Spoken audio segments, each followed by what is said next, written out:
Olá pessoal, boa tarde, sejam todos bem-vindos aí. Estamos começando mais uma vez nosso diálogo com a ideia de poder conversar um pouquinho sobre os desdobramentos da nossa conjuntura política atual, saber o que está acontecendo, tentar entender as percepções, né, que tem marcado esse processo. É sempre um prazer poder estar aqui com vocês. Deixando também já desde pronto, né, aquele nosso pedido para você. Boa tarde, Tassiana, boa tarde, Jéssica. Aquele pedido para que você curta a gente aqui no Instagram, que você indique o nosso perfil no Instagram e no Twitter para os seus amigos, que você indique também o perfil da Dharma aqui no Instagram, no Twitter, em todas as redes para os seus amigos. A gente precisa das curtidas, né, do apoio de vocês para que esse projeto possa crescer e prosperar. Esse é o nosso esforço, esse é o nosso desafio aqui de tentar trazer um pouquinho de racionalidade para esse ambiente que é tão complexo e que tem alguns componentes de disfuncionalidade, na verdade, nos dias atuais. Hoje eu tenho aqui como objetivo para a gente fazer a nossa conversa alguns elementos que são importantes, né? O primeiro deles é falar um pouquinho de comunicação política e de como as narrativas políticas têm sido construídas nos últimos dias e, de fato, tentar compreender o impacto de cada uma dessas narrativas. Oi, Gabi, tudo bem?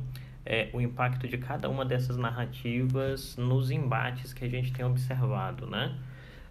Um segundo ponto, derivado dessa ideia das narrativas políticas, é a gente pensar um pouquinho a repercussão disso em termos de percepções, né? O que eu estou querendo dizer? É tentar entender como a sociedade tem compreendido, vocalizado e interpretado as falas públicas. E para isso eu trouxe aqui para a gente poder repercutir uma pesquisa feita pelo pessoal da Travessia e do Valor Econômico, que circulou muito no fim de semana nos grupos de análise política, e eu trouxe alguns gráficos dela para a gente poder conversar em determinado momento, tá bom? Eu creio que então a gente tem o pessoal chegando aí e está crescendo, né, o número de pessoas. Eu fico bastante feliz com isso. Eu creio que a cada dia a gente consegue crescer um pouquinho mais, né, o número de pessoas que têm acompanhado esse nosso diálogo, e me sinto bastante feliz e bastante grato a cada um de vocês. Vamos lá, gente. Vamos começar falando sobre narrativa política e comunicação política, que significa basicamente dizer o quê? Como os entes públicos, sejam ele o governo ou um indivíduo em cargo público, conseguem de fato se comunicar com a sociedade e entregar a sua mensagem, né? E aí, nesse aspecto, eu creio que dois pontos são bastante importantes para a gente pensar a nossa conjuntura política atual. O primeiro desses elementos é aquilo que a gente chama de narrativa política. Se alguém não entende ou nunca ouviu a expressão narrativa, narrativa é como você conta a história. E especificamente em âmbito político, isso tem a ver com como os políticos criam aquilo que é o seu storytelling, por assim dizer, né? A sua contação de história sobre uma crise. E aí, ou sobre um fato político. E aí, especificamente, o que é que nós temos? Nós temos de saída um elemento fundamental em tudo que envolve Covid. A gente tem duas narrativas concorrentes. Uma narrativa que é a narrativa do presidente Bolsonaro, que nasceu com a ideia de negação, e hoje, à medida que ele tem sentido a pressão, o componente negação diminui um pouquinho e cresce outro tipo de componente, que é a ideia de que a economia não pode parar. E a gente tem uma narrativa concorrente, né? Que é a narrativa do governador de São Paulo, João Dória. Por que eu estou dizendo que a narrativa concorrente é do João Dória? Significa dizer que o João Dória foi o primeiro governador a fazer esse tipo de ação? Não, não foi. Mas, de fato, o Dória se tornou, até pelo fato de que o estado de São Paulo talvez seja o estado mais rico da federação, o governador que teve, por habilidades e background pessoal, isso quer dizer, por história profissional pessoal, ele é um comunicador, e pelo componente prático do risco que o estado de São Paulo encontra em âmbito de crise do Covid-19, ele foi verbalizando e vocalizando um olhar alternativo sobre a questão e a construção do storytelling político, tá? Nesse aspecto, então, o que se colocou? De fato, se colocou a construção de dois caminhos, né? O caminho do Bolsonaro, que nasce com a ideia da negação, isso não existe, é uma gripezinha, tarará. E aí, gente, eu não tô aqui para fazer cabo ou campanha eleitoral nem pro Bolsonaro, nem pro Dória, tá? Assim, isso é outra coisa. Isso é análise, tá? Não é opinião. Esse discurso do Bolsonaro nasceu com a ideia de negação dos processos e dos fatos e dos elementos políticos. E, de outro lado, veio o discurso do Dória. E o Dória percebeu, em termos de estratégia política, muito rapidamente o quê? Que ele poderia surfar em um determinado espaço de tomada de decisão, fazendo uma coisa muito simples, que era ouvir os profissionais de saúde e fazer um diálogo constante e continuado com a mídia, que precisava encontrar um interlocutor com capacidade, com mandato político, com os quais eles pudessem dialogar, né? E aí, esse é um aspecto importantíssimo desse choque. Aí percebam o seguinte, o que acontece? O Dória começa a estruturar uma lógica de diálogo continuado em que... E aí, qual é a diferença de estratégia de comunicação entre o governo de São Paulo e o governo federal? Desde o primeiro momento, todas as falas do governador de São Paulo, qual é o rito? Tem o governador no centro, o prefeito de São Paulo de um lado, o secretário de saúde de outro e o coordenador de crise de outros. Quer dizer, as falas são sempre homogêneas. E por que a fala é homogênea, gente? Qual é a vantagem da fala homogênea sobre a fala heterogênea em termos de estratégia política? É que a fala homogênea passa uma mensagem uniforme. Então, em nenhum momento até aqui, nenhuma das falas do governador João Dória passou a percepção de que havia heterogeneidade de discurso, de ação ou de prática no que envolvia as ações do Estado de São Paulo e da Prefeitura de São Paulo. Entenderam esse quadro? E aí depois eu recomendo que vocês visitem, sei lá, vão no YouTube, dêem uma olhadinha ou vejam uma foto de como isso está disposto. Agora, quando a gente vai para o governo federal, qual é o elemento fundamental lá que sempre criou muito problema, que tem criado muito problema para o presidente Bolsonaro desde o início? O fato de que as falas do governo federal são heterogêneas. Até o dia de ontem, quando pela primeira vez o governo federal esboçou uma comunicação homogênea em que estavam o chefe da Casa Civil, alguns ministros e o ministro da Saúde, as falas eram homogêneas. Isso quer dizer o quê? Não havia uma estratégia unificada. O presidente da República falava uma coisa, reunia um grupo de ministros, o Ministério da Saúde fazia a sua coletiva individualmente e dava outro tipo de informação. Essa difusão informacional, isso quer dizer, essa disfuncionalidade na forma como o governo federal se comunicava, em contraste à forma como o governo do estado de São Paulo se comunicava, foi gerando o quê? Uma percepção crescente entre as pessoas de que o governador de São Paulo sabe o que está fazendo em termos de Covid e que no governo federal o presidente da República não sabe o que está fazendo em termos de Covid e só quem sabe o que está fazendo é o ministro da Saúde. E isso explica porque, em determinado sentido, até o presente momento, há dois grandes vencedores do ponto de vista político em todo esse processo pandêmico que nós vivemos, né? Um destes vencedores é o ministro da Saúde. E para quem assistiu a fala de ontem do ministro da Saúde, na entrevista coletiva no Palácio do Planalto, percebeu que o ministro deu um sinal muito claro de que tinha cansado de fazer concessões.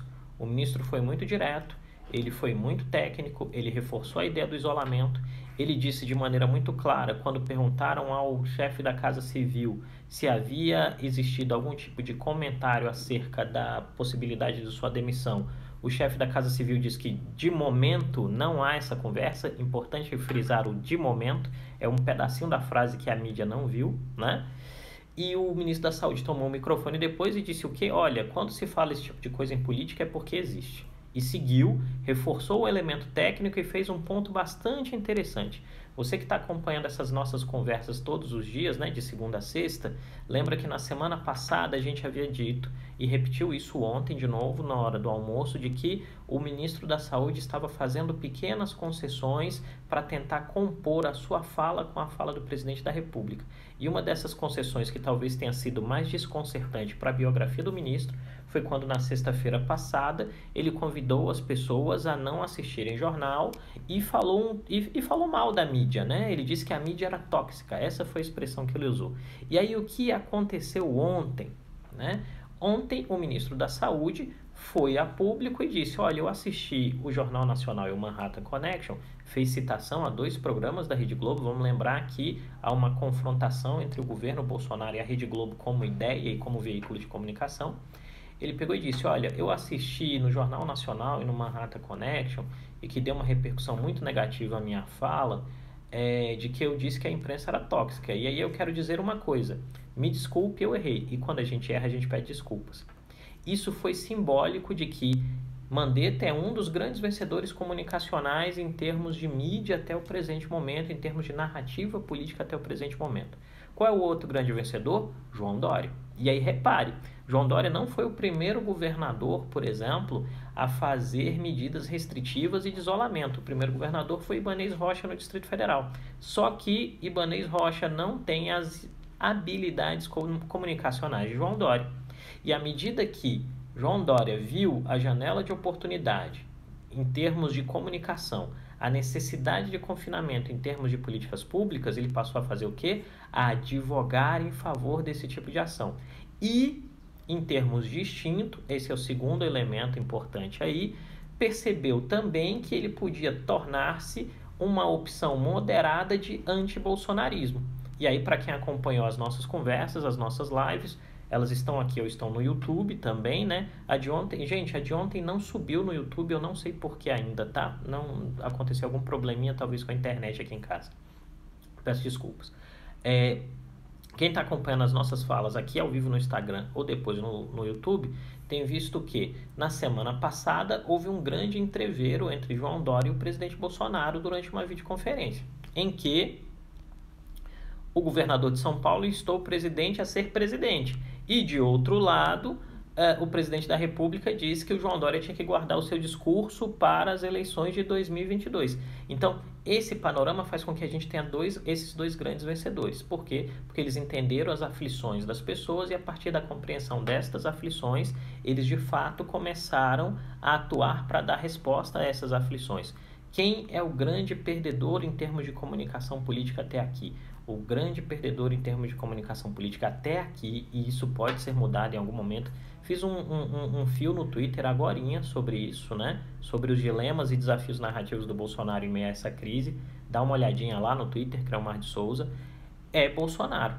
Porque Bolsonaro entrou num tipo de discurso que é de negação da evidência, e o número de casos tem aumentado, as mortes têm aumentado, e ele está negando as evidências de um lado. E depois, quando ele tentou fazer a narrativa de que a economia não pode parar, tentando inclusive fazer uma campanha, né, o Brasil não pode parar, isso foi interpretado como falta de sensibilidade. Então, hoje, Bolsonaro, até o presente momento, é o grande perdedor do ponto de vista de narrativa política desses processos, tá? E é importante ter isso em mente. E aí isso revela 2 outros elementos. O primeiro deles é que o vice-presidente da República voltou a falar em público, né? E por que o vice-presidente voltou a falar em público? Porque ele percebeu, há uma percepção clara entre alguns grupos políticos, de que o presidente perdeu o tom e o timing do que diz respeito a o que dizer e como dizer e quando dizer. Então o vice-presidente veio tentar fazer esse resgate, e que acaba sendo bom porque ajuda o governo, mas acaba sendo complexo porque também cria ao governo outros tipos de dilema. E aí a gente tem uma primeira pergunta aqui, né? Creomar, o senhor acha que a relação entre o Bolsonaro e o Mandetta pode entrar em colapso nos próximos dias? Então, meu caro, eu creio que isso depende basicamente do presidente da República, porque é um ponto que eu sempre gosto de dizer quando eu dou aula de análise de processo decisório ou de teoria política. Na relação entre o presidente e o ministro, um dos dois é demissível e não é o presidente. Demissível é o ministro. A questão fundamental é que o Bolsonaro teria que compreender, primeiro, a importância estratégica do uso do Mandetta agora como interlocutor, né? E aí tem um agravante. Qual é o agravante? Tipos de políticos como Bolsonaro, Trump, Orbán na Hungria, são políticos que normalmente constroem sua biografia acerca da forte ideia de chamamento de atenção sobre sua figura. Significa dizer o quê? Todos os holofotes têm que estar direcionados a mim, eu sou a figura mais importante do governo. Ora, e isso tem como elemento fundamental ou uma relação causal direta o fato de que se eu sou o elemento mais importante do governo, todas as soluções têm que passar por mim, todas as respostas passam por mim. O problema fundamental nesse processo é que Bolsonaro, logo no surgimento da crise, teve uma grande oportunidade. A oportunidade de ouvir o Mandetta e de que ele, Bolsonaro, fosse o porta-voz da mensagem que o Mandetta estava entregando. Só que aí o que aconteceu? Em algum sentido, o grupo de interlocução do Bolsonaro, e a gente vai falar isso em alguma live aqui no futuro, o grupo de tomada de decisão do Bolsonaro é muito homogêneo. Significa dizer o quê? Todo mundo pensa igual.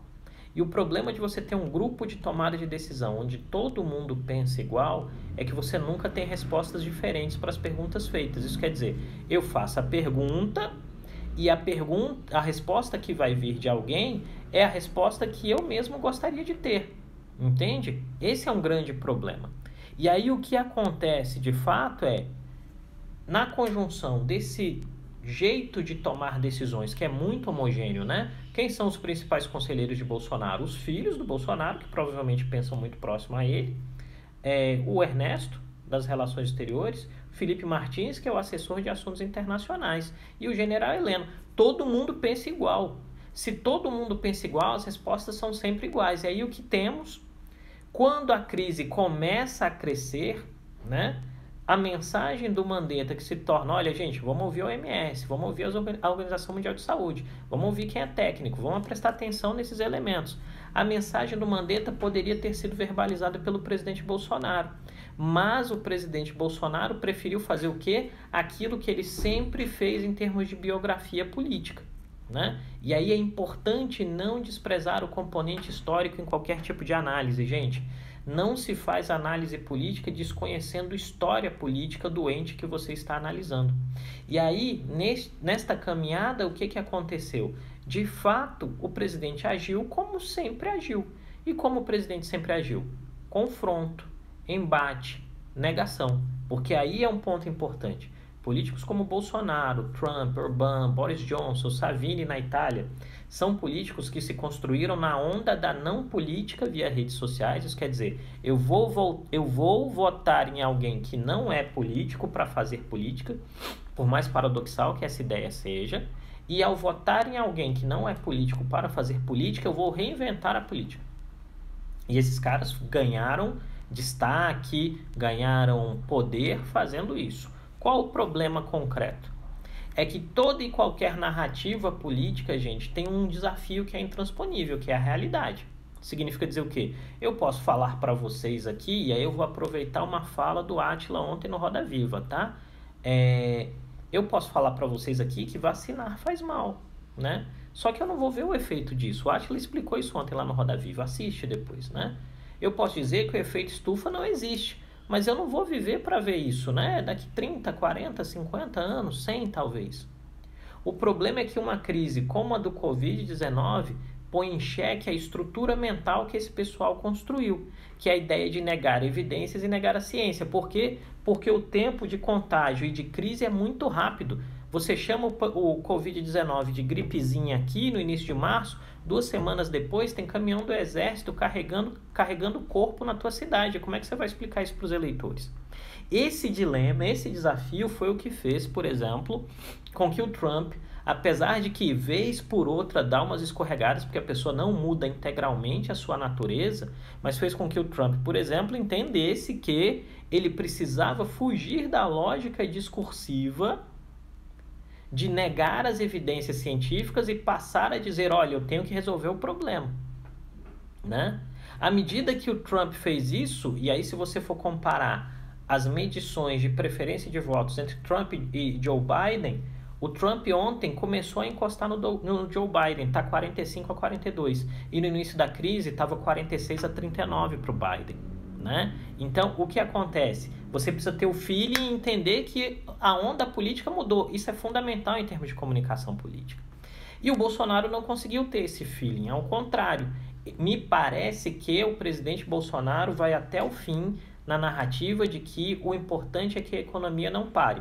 E, obviamente, que em algum momento a economia vai voltar ao curso, tá? Vai. Em algum momento a economia vai voltar a girar por necessidade, porque a primeira onda do Covid-19 passou e aí a gente vai ter uma onda no ano que vem, mas isso é outra questão, né?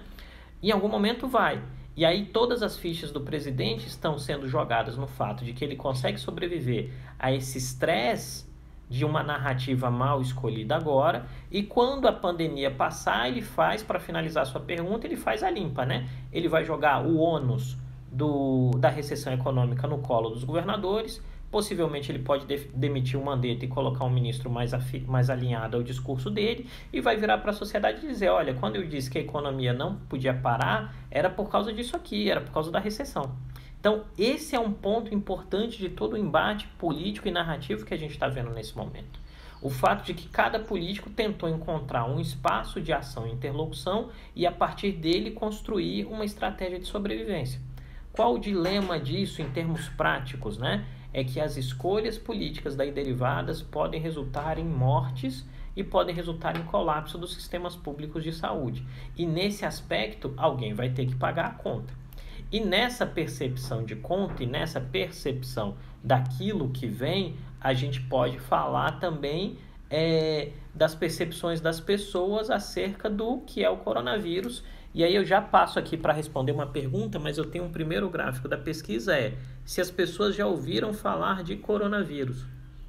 E aí vem, ó. Você já ouviu falar de coronavírus? 99% das pessoas já ouviu falar de coronavírus, né? Aí vem um outro ponto aqui, ó. Você sabe quais as medidas adotar para evitar o contágio? 94% das pessoas, sim. Isso coloca em xeque, então, pessoal, e aí eu vou voltar para mim aqui, para vocês apreciarem minha beleza. Isso coloca em xeque, então, a narrativa da negação.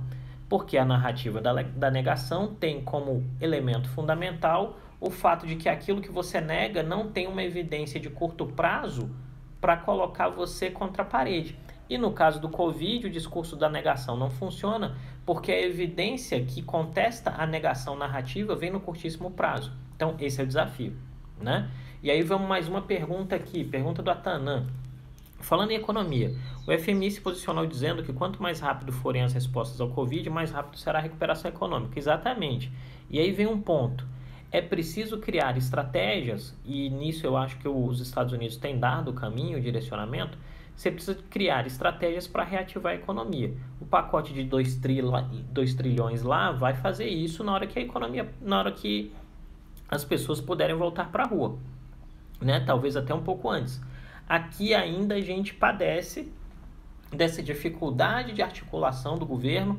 E aí, lembrando, isso não é uma opinião, isso é uma análise de processo. O governo tem tido dificuldade de dizer como, quando e onde vai colocar o dinheiro. O governo patina nisso ainda, né? E aí a gente tem uma outra pergunta. Tirando o núcleo duro do governo, oposição e governo podem obter consenso sobre a importância da ciência? Essa é uma portaria 1329 que define as prioridades do MCTIC. Josué, eu creio que sim, só que o consenso me parece que vai estar muito próximo, muito mais presente nas ações do legislativo como um todo e na unicidade entre legislativo e judiciário para as medidas de contenção ao Covid do que de fato no executivo. No executivo a gente ainda vai ter um componente de dissensão. Talvez o presidente Bolsonaro tenha entendido que ele vai precisar diminuir um pouco o tom da crítica à forma como as coisas estão sendo feitas, né?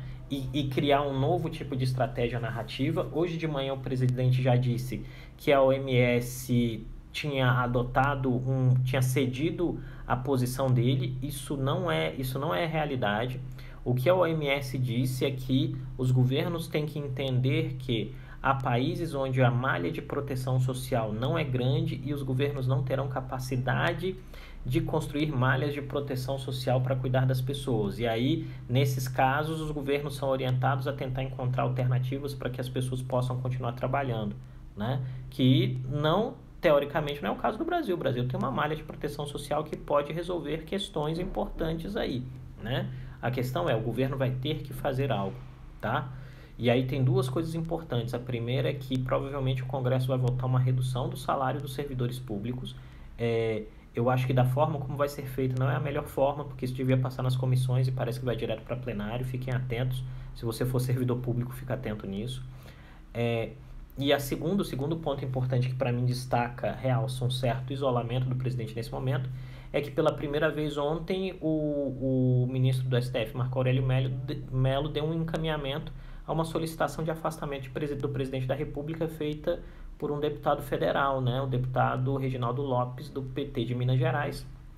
Ele encaminhou esse pedido e deu-se encaminhamento, né, para esse processo. Vamos aqui, tem mais uma pergunta, tem uma rapaziada chegando, sejam bem-vindos, né? Tem mais uma pergunta aqui. Professor, o coronavírus pode gerar um novo multilateralismo no mundo, novas alianças, o mundo pode se redefinir? Gabriela, eu acredito que, primeiro, obrigado pela pergunta. Eu acho que o mundo pós-Covid não será o mesmo mundo antes do Covid, né? Não será o mesmo mundo antes do Covid, né? O mundo pós-Covid será um mundo diferente. A questão fundamental é o que a crise tem mostrado. Ao mesmo tempo que o Covid-19 é uma enfermidade desglobalizante, né? Acho que a Stephanie entrou aí, ela odeia quando eu uso essa expressão, mas tudo bem. Ao mesmo tempo que o Covid é uma enfermidade desglobalizante, porque o jeito de combatê-la até o presente momento é evitar contato social, é criar isolamento, né?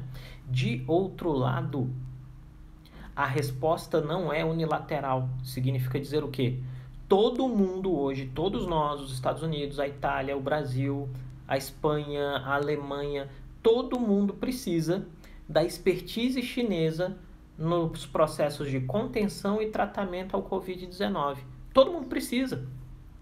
E à medida que todos nós precisamos da expertise chinesa, e me parece que os chineses estão bastante engajados em oferecer essa expertise, você tem o renascimento de uma lógica de multilateralidade. E aí vem, nesse aspecto, o discurso que o ministro das Relações Exteriores construiu no último domingo, quando ele falou com o pessoal do Poder 360, dizendo que as respostas eram de cada país, tem uma limitação prática. A limitação prática é, se o Brasil for começar do zero a entender todo o processo que envolve o Covid-19, a gente perde os atalhos que são redundantes, que são resultantes da experiência chinesa, da experiência italiana, da experiência americana, de tantas outras experiências. Vou te dar um exemplo, né? A Alemanha tem o dobro de leitos de UTI disponíveis em comparação à Itália. Então, o que os alemães passaram a fazer? Eles adaptaram um Airbus da Força Aérea Alemã, transformando esse Airbus numa grande UTI aérea, e eles estão fazendo voos diários em que eles buscam pacientes italianos que não possuem leitos na Itália, levam esses pacientes para a Alemanha e esses pacientes estão sendo tratados em hospitais alemães. Qual é a vantagem disso? Primeiro, diminui a pressão no sistema de saúde italiano. Segundo, gera um laço de solidariedade e esperança para as pessoas. Terceiro, dá aos médicos alemães e ao sistema médico alemão a possibilidade de aprender técnicas e ações de tratamento novos em relação ao que envolve o Covid-19. Esse é o ponto aí. Então, eu acredito que a crise vai trazer... Eu sou crente, eu estava em uma call hoje de manhã da minha empresa, da Dharma. Sigam a Dharma no Twitter, sigam a Dharma no Instagram, né? Eu estava numa call hoje com um parceiro nosso da Dharma, em que ele dizia o seguinte: Leomar, eu como você acredito que toda crise é uma oportunidade. A crise que envolve o Covid-19 é uma oportunidade. É oportunidade para, de fato, ver que o negacionismo talvez não seja uma grande opção em termos de comportamento social e político. Porque a evidência está aí na porta, né? Vamos pegar o Boris Johnson, gente. Boris Johnson é o exemplo concreto de que o negacionismo tem problemas práticos, né? Boris Johnson negou a existência do Covid, foi no hospital, cumprimentou as pessoas, né? Tem um vídeo dele, eu coloquei isso no Instagram, dá uma olhadinha aí. Ele vai e depois ele diz, eu estava em um hospital, as pessoas com Covid-19, apertei a mão de todo mundo, falei com todo mundo. O que aconteceu? Ele está com Covid-19 em isolamento. E o pior, né? O príncipe Charles e a rainha Elizabeth também. Então, né? Contaminar a rainha não, gente. A rainha Elizabeth é o farol da humanidade. Ela vai viver para sempre com a graça de Deus aí, nossa amada, né? Então, é importante ver isso, né? O negacionismo talvez não seja o melhor caminho em termos de evidência política. E aí nós temos mais uma pergunta, obrigado, tá? É possível dizer, então, que no internacional a China sairá da pandemia muito mais fortalecida politicamente? Eu acho que é cedo dizer, porque aí tem duas interpretações, né? A primeira é que a China é o ponto zero da expansão da pandemia, né? E ao ser o ponto zero da expansão da pandemia, em algum momento, sempre alguém vai poder dizer, chineses, vocês reagiram devagar, e ao reagirem devagar, isso se tornou um problema global, né? E aí o que os chineses têm feito para tentar desconstruir essa narrativa? Eles têm tentado oferecer ajuda e cooperação para o mundo todo. Eu, particularmente, acredito que isso tem sido bem sucedido em algum caminho, e os chineses têm sido bastante agressivos com aqueles que se colocam tentando atribuir algum tipo de narrativa como o vírus chinês ou coisa do gênero, né? Tanto que o Trump não fala mais vírus chinês, ele fez uma fala dizendo que os asiáticos que vivem nos Estados Unidos e os americanos de origem asiáticas devem ser protegidos e que isso é uma bobagem. E, dando uma informação importante aqui para vocês, né? Em primeira mão ou em segunda mão para quem já leu, no caso específico do Brasil, a fala do deputado Eduardo Bolsonaro custou bastante caro, tá? O que significou aquela fala de tentar atribuir aos chineses a responsabilidade sobre o vírus especificamente? Significou dizer que o Brasil teve que fazer uma concessão e a Huawei vai participar do leilão de 5G no Brasil e não participaria antes, tá? Isso quer dizer o quê? O preço pago para pedir desculpas foi muito alto. Então, nesse aspecto, a China tem se movimentado. A gente tendo um mundo que sobreviva a esse Covid-19 da melhor forma possível, isso pode fazer com que haja um redesenho nas relações internacionais e a China, que já era um ator de destaque, pode se tornar um ator de ainda mais destaque. O ponto fundamental, se você me permite aproveitar a sua pergunta, é que, da forma como o Brasil tem conduzido o processo até agora, o Brasil não sai maior da crise, o Brasil sai menor, tá? E aí vem um outro comentário aqui da Jaqueline. Obrigado, viu, querida, por você estar aqui com a gente. Gente, para quem não conhece a Jaque Gil, sigam o Amplia Mundo, tá? Plataforma incrível. Jaqueline é um dos grandes fenômenos de reflexão de cenários futuros e de turismo no Brasil. Vamos lá. Estava em Macau com alemães hoje de manhã. Eles tomaram a decisão de agilizar tudo que for possível para acelerar os vizinhos a saírem da crise. Avaliam que é mais barato isso do que deixar a crise se prolongar na Europa. Esse é um ponto bastante importante, viu, Jaque? Porque, em paralelo, eu tenho conversado muito com a imprensa na Argentina, tá, gente? E os argentinos tomaram uma decisão que é totalmente o oposto da decisão brasileira. Os argentinos fecharam o país, fizeram quarentena, está todo mundo em casa, o número de casos é baixo, o número de óbitos é baixo, e eles estão tentando criar ações de preparação do sistema de saúde para que na hora que eles façam uma distensão da quarentena, isso de fato não seja danoso para as pessoas, tá? O problema fundamental é que a Argentina tem uma fronteira com o Brasil, e aí os argentinos me perguntam e me ligam o tempo todo, acabou de sair até acabei de ver que saiu um artigo no jornal Âmbito Financeiro, que é como se fosse o valor econômico da Argentina, em que eu colaboro com o Marcelo Falac, em que eles estão preocupados em entender por que dos posicionamentos do Bolsonaro, sobretudo pelo fato de que esses posicionamentos têm repercussão direta sobre o que é o cotidiano e a saúde pública na Argentina. E aí, para vocês terem uma ideia do que está acontecendo em determinado sentido, como as regras de acesso à Argentina são bastante estritas nesse exato momento, a entrada de mercadorias está prejudicada, a entrada de mercadorias brasileiras está prejudicada na Argentina, melhor dizendo, porque o governo argentino não tem certeza de que o governo brasileiro sabe o que está fazendo em relação à crise. Então, isso, em algum sentido, cria a necessidade de construção de um elemento simbólico. Lembra, a gente está falando de comunicação política, gente. Comunicar-se politicamente bem envolve o controle das simbologias da comunicação. Significa dizer o quê?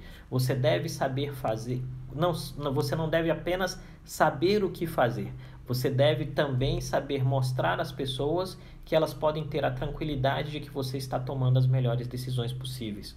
Esse é um ponto importantíssimo desses processos que a gente vive e está passando por eles hoje, tá? Eu creio que esse é um elemento. Gente, nós chegamos aqui a 12h37. Muito boas perguntas, tá fluindo bem até agora. Se alguém tiver mais alguma pergunta, eu estou à disposição. Se não, eu vou procurar. Enquanto isso, eu vou procurando um outro gráfico que eu quero mostrar para vocês aqui da nossa pergunta, né? Que é a pergunta é da nossa pesquisa. Você acredita que o Brasil conseguirá superar a epidemia do coronavírus em quanto tempo? Olha as percepções das pessoas, ó. 17% das pessoas acham que pegar uma canetinha aqui para melhorar, 17% das pessoas em poucas semanas, 48% em alguns meses, 22% demorará muito tempo, 13% das pessoas não sabem avaliar. Então entendam, há uma percepção clara de que a crise vai durar muito tempo. E aí vamos aqui, tem um outro pontinho aqui que eu acho legal. Sobre a atuação do presidente, olha só, como as pessoas têm visto a atuação do presidente em relação ao coronavírus. 28% aprova, 50% desaprova, 22% não sabe avaliar. Esses 28%, gente, vou voltar aqui para vocês apreciarem a beleza. Esses 28% significam que aprovam o presidente são aquele 1/3 do eleitorado que sempre votou no Bolsonaro. Qual é a diferença? Esse 1/3 normalmente era interpretado por analistas, e eu era um deles, como sendo 30% das pessoas. Está desidratando. Desidratar significa dizer o quê, gente? Que mesmo entre aquela militância mais fiel do Bolsonaro,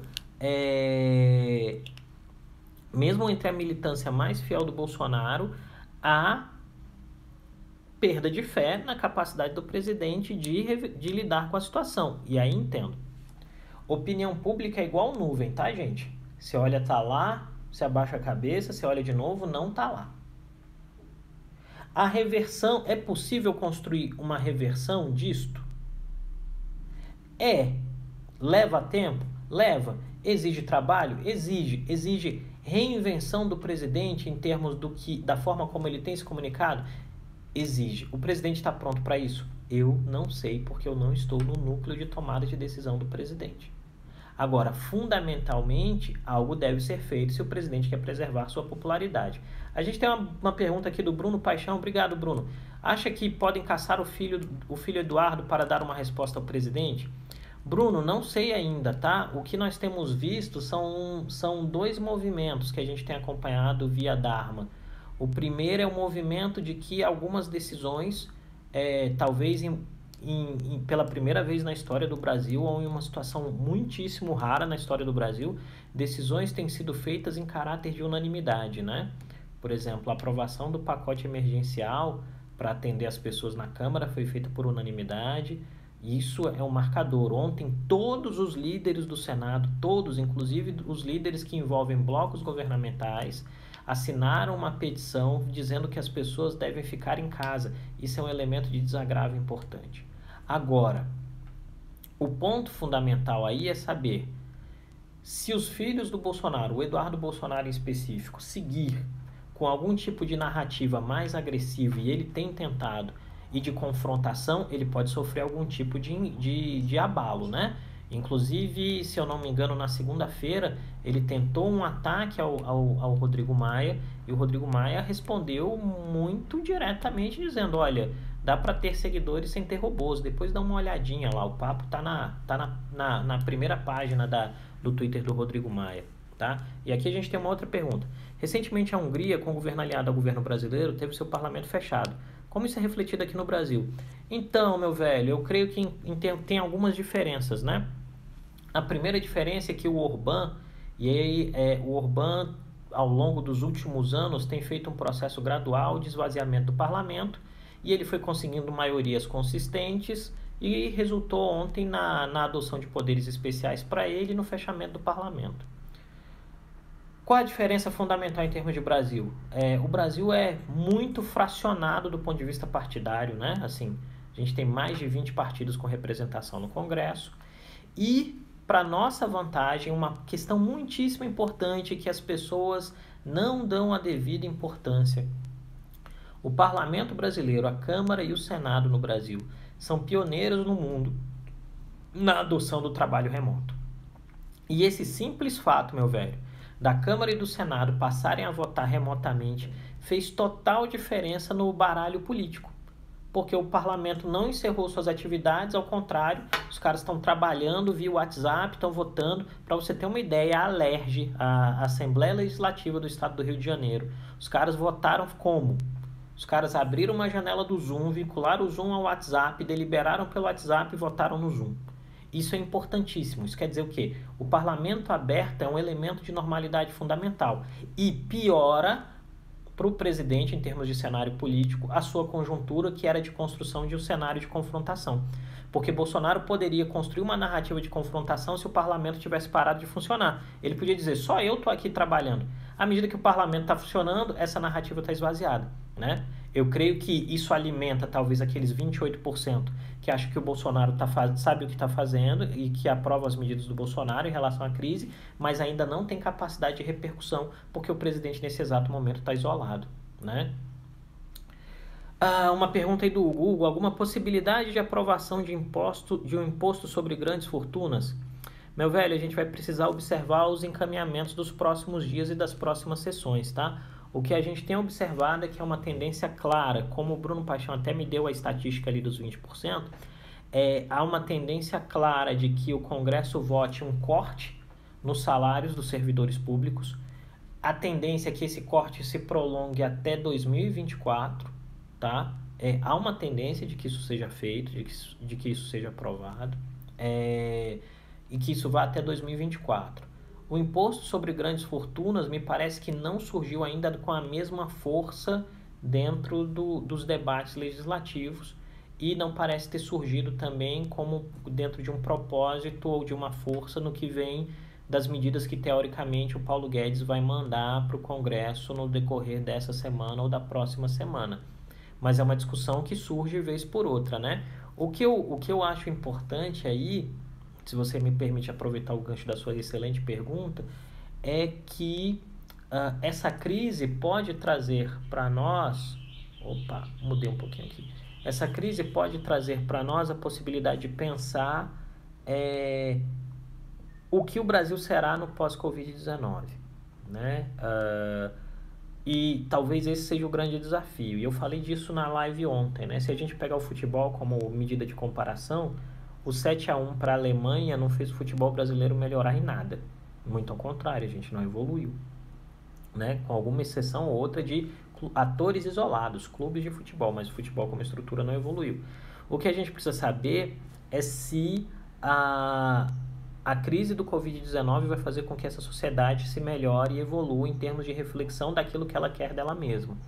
E aí, em termos de análise, os subsídios ainda são pequenos. Há algumas coisas interessantes surgindo, mas são pequenos.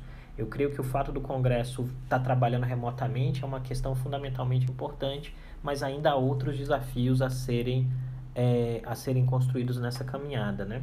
E a gente tem mais uma pergunta do Léo Caiano. Obrigado, meu velho. Amanhã tem aumento no preço dos remédios nas farmácias. Isso pode repercutir negativamente para o governo nesse momento? Então, meu velho, tudo que é notícia ruim vai para a conta do Bolsonaro, né? Eu creio que o movimento do Bolsonaro de contestar os governadores está muito direcionado no fato de que o presidente quer dividir o ônus com alguém, ele não quer levar a conta sozinho, tá? À medida que ele não quer levar a conta sozinho, ele cria uma narrativa de confronto, dizendo que os governadores exageraram na dose, de que a economia não pode parar, de que emprego é um problema. E eu acho que o Bolsonaro tem razão quando ele diz que o emprego é um problema, tá? Não tá errado, não. O problema não é o que ele falou, mas foi como falou. Eu creio que a narrativa foi desarrazoada. E à medida que a narrativa foi desarrazoada, o resultado fundamental é que hoje, nesse exato momento, voltando lá no início da live, a gente tem dois grandes vencedores do ponto de vista de narrativa política até esse presente momento. Um deles é o João Dória, o outro é o Mandetta. E a gente tem um grande perdedor em termos de narrativa política até o presente momento, que é o presidente Jair Bolsonaro, tá? Pessoal, então, nós chegamos a 46 minutos de live. Aquela nossa tradicional última pergunta, se alguém a tiver, eu respondo. Se não, vou encerrar por aqui. Essa live fica disponível no Stories. A gente faz o upload depois no YouTube. E é sempre um prazer estar com vocês aqui. Sigam esse canal, sigam o Creomar no Instagram, sigam o meu canal no Twitter, sigam o meu canal no YouTube, falem comigo no Twitter, não é canal, é página. Sigam minha página no Twitter, sigam o meu canal no YouTube. Esse é sempre o nosso esforço de trazer essa análise de conjuntura, e com vocês eu acho que a gente consegue fazer com que esse processo cresça cada vez mais. Bom, pessoal, 12h47, eu agradeço a todos. Muito, muito obrigado por mais esse papo. Amanhã a gente está aqui ao meio-dia, né? Saciando a fome de conhecimento e de análise política para tentar compreender esse cenário adverso. E nos vemos. Obrigadão, um abraço, fiquem com Deus, cuidem dos idosos, cuidem de vocês mesmos, lavem as mãos, sigam as recomendações da OMS, tá bom? Fiquem bem. Beijão e até amanhã. Tchau, tchau.